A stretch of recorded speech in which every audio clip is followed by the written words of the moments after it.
आप सभी को मेरा नमस्कार। आज हम इंडियन पॉलिटी के एक ऐसे विषय की चर्चा करने जा रहे हैं जो बहुत ही महत्वपूर्ण विषय है, जो भारत की एकता और अखंडता के लिए आवश्यक था, है ना। अगर जैसे कि हम शुरुआत करने वाले हैं भारतीय राज्यों का एकीकरण और पुनर्गठन, यानी कि जो भारत आजादी के बाद 15 अगस्त 1947 को भारत को आजादी मिली, उसके पश्चात हम देखते हैं कि हमारा भारत जो है ब्रिटिश प्रांतों में और देसी रियासतों में बिखरा हुआ पड़ा था, है ना। तो इसके एकीकरण की सबसे पहले आवश्यकता महसूस हुई कि पहले भारत का एकीकरण करा जाए और भारत को अखंड भारत बनाया जाए। तो इस दिशा में हम पहला टॉपिक पढ़ेंगे भारतीय राज्यों का एकीकरण, और उसके पश्चात हम पढ़ेंगे पुनर्गठन। तो सबसे पहले हमें क्या पढ़ना है? भारतीय राज्यों का एकीकरण पढ़ना है। तो हम देखते हैं। तो पहले हम एक चीज देखते हैं कि एक अधिनियम आया था, भारत स्वतंत्रता अधिनियम।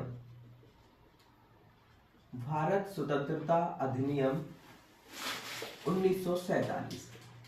तो भारत का स्वतंत्रता अधिनियम 1947 आया, जिसमें भारत को क्या है, स्वतंत्र कर दिया गया।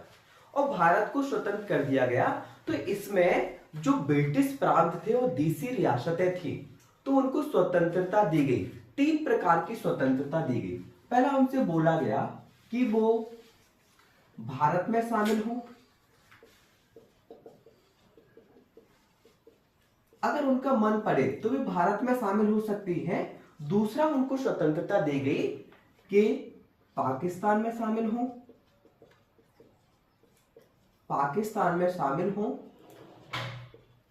और तीसरा, उनको बोला गया कि वो स्वतंत्र रहे, स्वतंत्र रहे। तो रियासतों को स्वतंत्रता दी गई, 3 प्रकार की स्वतंत्रता दी गई कि वे या तो भारत में शामिल हो सकती हैं, या तो पाकिस्तान में शामिल हो सकती हैं, या फिर वो स्वतंत्र रहे।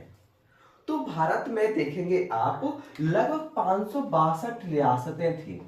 तो 562 रियासतें थी, तो सभी रियासतें चाह रही थी कि हम भारत में शामिल हैं, या फिर कोई रियासत चाह रही थी कि हम पाकिस्तान में शामिल हैं, और कुछ रियासतें चाह रही थी कि वो स्वतंत्र रहें। तो हुआ क्या कि एक समस्या पैदा हो गई भारत का एकीकरण करने से। अगर जैसे कि क्या होता कि अगर एकीकरण नहीं हो पाता तो पता चलता है कि आपका जो घर है वो ग्वालियर में है और आपका मवाना है वो कहां पर है, आप कानपुर मान लीजिए। तो फिर क्या होता कि अगर आपको कानपुर जाना है तो वीजा लेने की आवश्यकता पड़ जाती है ना, क्योंकि एक अलग देश होता। तो इस समस्या से बचने के लिए और भारत को एक अखंड भारत बनाने के लिए एक आवश्यकता महसूस हुई कि सभी रियासतें हैं, देसी रियासतें, उनका एकीकरण कर लिया जाए। तो इसके लिए क्या हुआ कि एक विभाग बनाया गया, स्टेट डिपार्टमेंट। स्टेट डिपार्टमेंट बनाया गया। इसके अध्यक्ष जो बनाए गए सरदार वल्लभ भाई पटेल।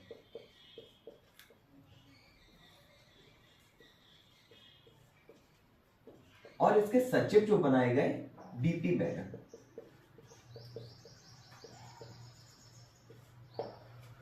तो इन दोनों व्यक्तियों ने एक महत्वपूर्ण काम किया भारत के एकीकरण करने का, है ना। इसी कारण क्या सरदार वल्लभ भाई पटेल को हम लौह पुरुष के नाम से भी जानते हैं, क्योंकि इन्होंने महत्वपूर्ण काम किया भारत का एकीकरण करने का।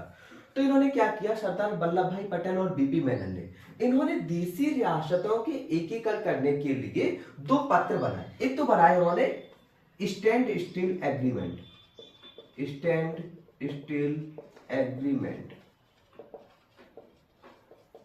एक बनाया उन्होंने विलय पत्र।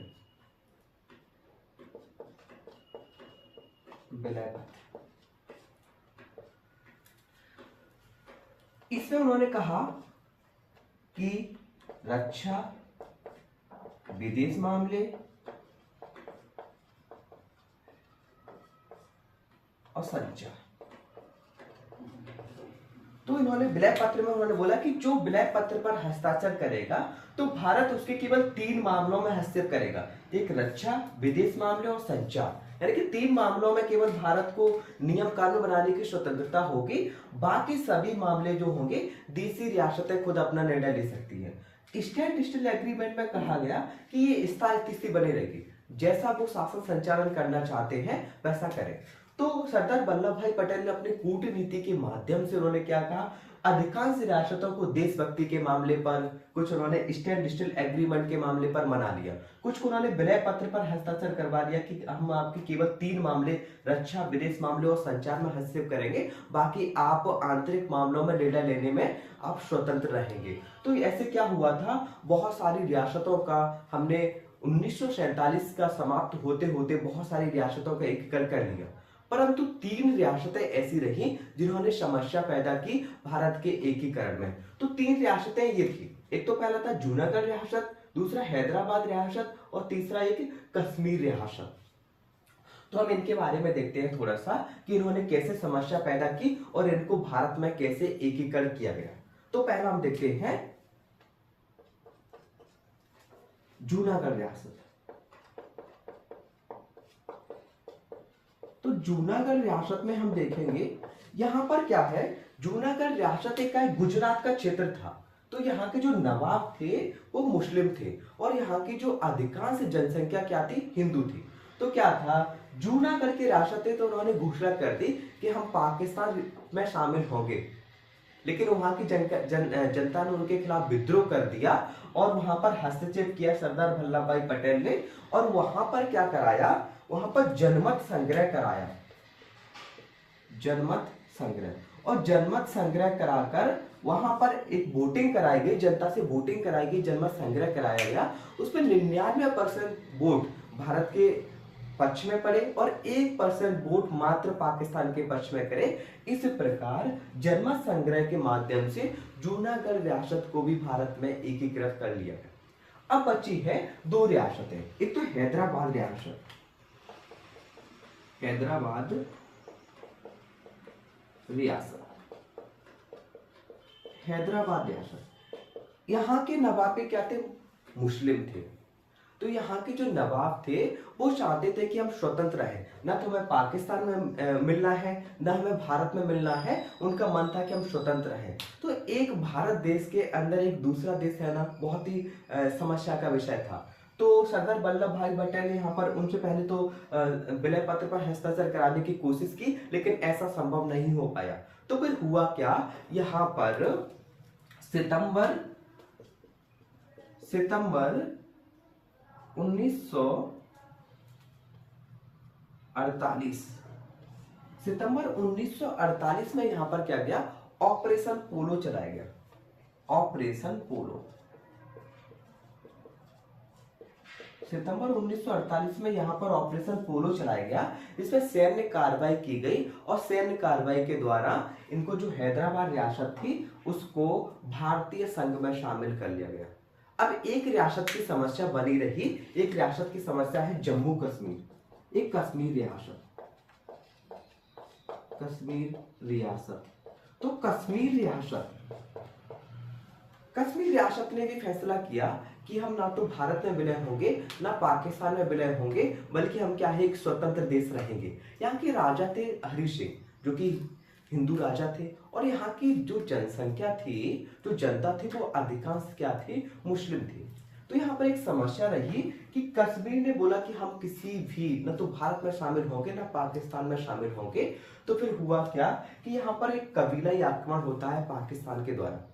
तो कबीलाई जैसे आक्रमण होता है तो फिर क्या होता है, राजा हरि सिंह विलय पत्र पर हस्ताक्षर कर देते हैं। कब करते हैं, 26 अक्टूबर 1948 में ये विलय पत्र पर हस्ताक्षर कर देते हैं और इसके माध्यम से कश्मीर रियासत को भी भारतीय संघ का हिस्सा बना लिया गया।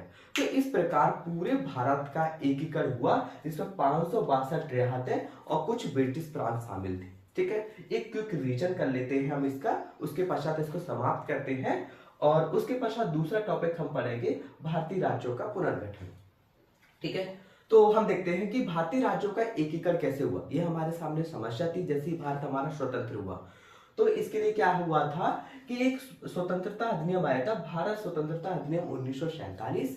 इसमें कहा गया था कि ब्रिटिश क्षमा चाहता हूं, जो प्रिंसली स्टेट थी, जो रियासतें थी, उनको स्वतंत्रता दी गई थी कि या तो वो भारत में शामिल हो या पाकिस्तान में शामिल हो या स्वतंत्र है। तो जो अधिकांश रियासतें क्या थी, ना तो भारत में शामिल होना चाहती थी ना पाकिस्तान में, तो उनका किसी का मन था कि वो स्वतंत्र है। कुछ रियासतें ऐसी थी जो पाकिस्तान में शामिल होना चाहती थी। तो सबसे बड़ी समस्या उन रियासतों के खिलाफ पैदा हुई जो या तो पाकिस्तान में शामिल होना चाहती थी या स्वतंत्र रहना चाहती थी। तो हमें भारत का एकीकरण करना था, इसलिए आवश्यकता थी कि सभी रियासतों को मिलाकर एक अखंड भारत का निर्माण कर लिया जाए। तो इसके लिए क्या हुआ, अधिकांश रियासतें 562 में थे, बस 1947 समाप्त होते होते उनको शामिल कर लिया गया। उसके पश्चात जो 3 रियासतें थीं, जिसमें से एक जूनागढ़ रियासत, एक हैदराबाद रियासत, एक जम्मू कश्मीर रियासत थी, इन्होंने एक समस्या पैदा की। तो तीनों को हम एक एक से देखते हैं। कि जूनागढ़ रियासत, इनके जो नवाब ने घोषणा कर दी थी कि हम पाकिस्तान में शामिल होंगे। तो हुआ क्या कि पाकिस्तान में शामिल होने की किया तो यहाँ की जनता ने विद्रोह कर दिया। तो विद्रोह कर दिया तो सरदार वल्लभ भाई पटेल ने यहाँ पर क्या है, बीच में उन्होंने पहुंचे, मध्यस्थता की और उन्होंने एक जनमत संग्रह कराया। और जनमत संग्रह के द्वारा इनमें भारत के पक्ष में वोटिंग हुई। उसके पश्चात इसको भारतीय रियासत में भारतीय संघ में शामिल कर लिया गया। उसके पश्चात एक हैदराबाद रियासत थी। हैदराबाद, यहाँ के जो नवाब थे वो चाहते थे कि हम स्वतंत्र हैं। तो हुआ क्या कि यहाँ पर उन्होंने माना नहीं। उसके पश्चात यहाँ पर सितंबर 1948 में ऑपरेशन पोलो चलाया गया, जिसमें सैन्य कार्रवाई के द्वारा क्या हुआ, हैदराबाद रियासत को इसमें शामिल कर लिया गया। ठीक है। और एक अंतिम पढ़ते हैं हम कश्मीर रियासत। तो कश्मीर के जो राजा थे हरि सिंह, तो वो भी चाहते थे कि हम स्वतंत्र रहें। तो हुआ ये कि वहां पर कबीलाई आक्रमण हुआ वर्ष 1948 में। तो फिर क्या हुआ, इन्होंने 28 अक्टूबर 1948 को विलय पत्र पर हस्ताक्षर कर दिए और इस प्रकार कश्मीर भी भारत का हिस्सा बने। परंतु कश्मीर का मुद्दा अभी तक अटका हुआ है। इसका हमने अभी तक एकीकरण कर लिया गया है, परंतु एक मुद्दा है, इसको कल हम एक केस स्टडी के रूप में भी पढ़ेंगे आगे। ठीक है, थैंक यू।